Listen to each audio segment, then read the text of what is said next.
Hey guys, J-Man here. Finally, after many, many, many years of YouTube, I'm actually going to do some He-Man content.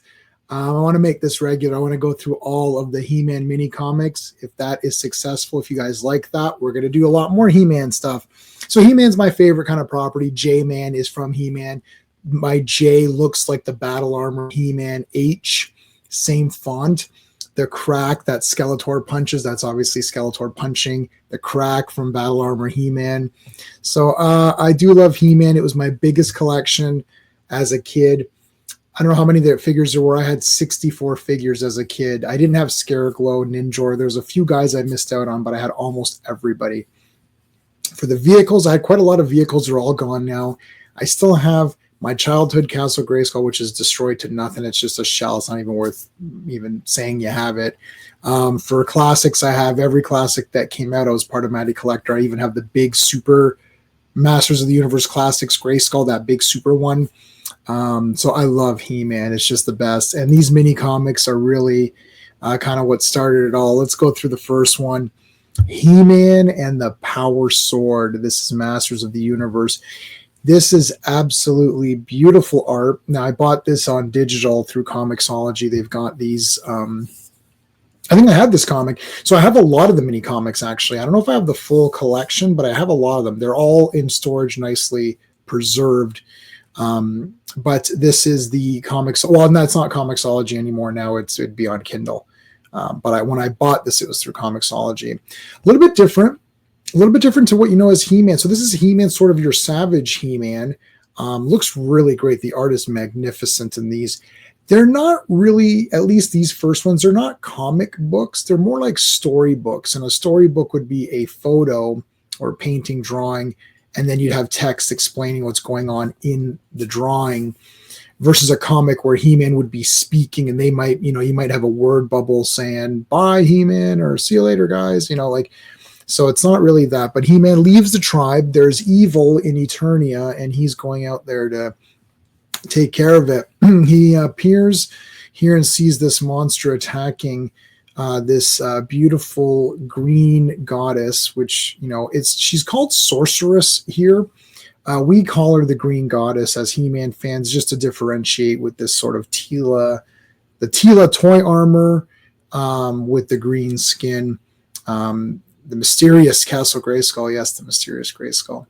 He-Man fights this monster. She's able to assist with her magic, and they defeat it. It runs off, right? So again, you see how this isn't really a comic book. A comic would have panels and description, and you'd see the thing run off, and this is more storybook style. The Green Goddess presents He-Man with magical weapons. The Power Sword is not amongst them, as you can see. It's mostly the axe and the shield. Now, the harness can actually grant a force field, which, again, we haven't seen that later on. So a lot of this gets changed up, right?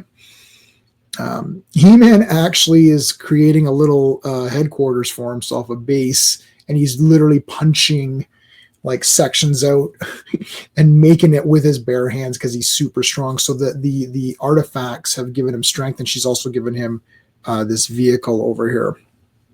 A strange vehicle. We're going to come to know that vehicle. Cut to different scene now with Beastman and Skeletor observing Teela, who they think is very beautiful, and Skeletor's intentions are to marry Teela and make her his bride. They go to attack. Her steed here is a unicorn, very interesting. She fights with Beastman, who's all red. A lot of this is like old concept art. She is defeated, and she's taken to Castle Grayskull. You can see the castle itself is slightly different. It's got this sort of extra mouth part sticking out. This is actually Stratos. And I believe that gives you some notes here. Where are the notes? Yes, that it is Stratos. Yes, evil warrior. So it actually said a villain soaring through on wings of wickedness. So it's definitely worth picking up this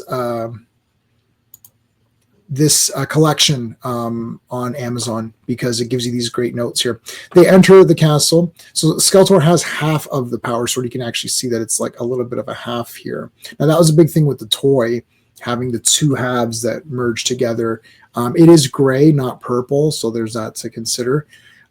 Explaining here that Skeletor had actually come from a different dimension, and his plan is to form the sword in order to unlock the gateway, so his people can come in through and rule.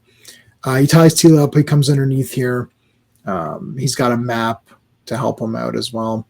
Man-at-Arms appears to ask for assistance to go fight Skeletor.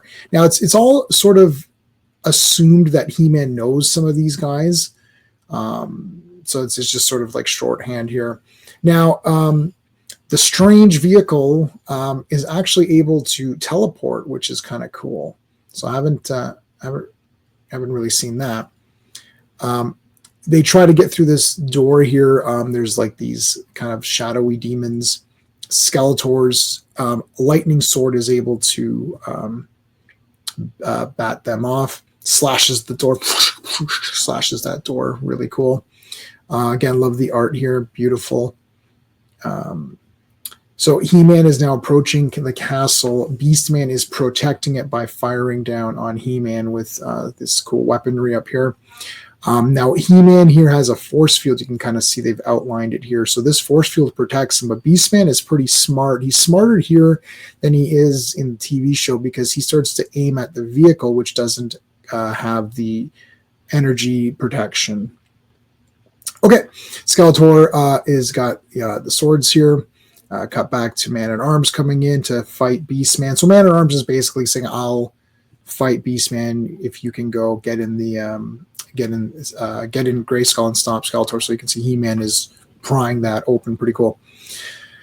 Skeletor using the magic sword here removes some of the stuff and starts throwing stuff at He-Man, and his force field, his harness, everything was damaged, so he doesn't have those abilities anymore.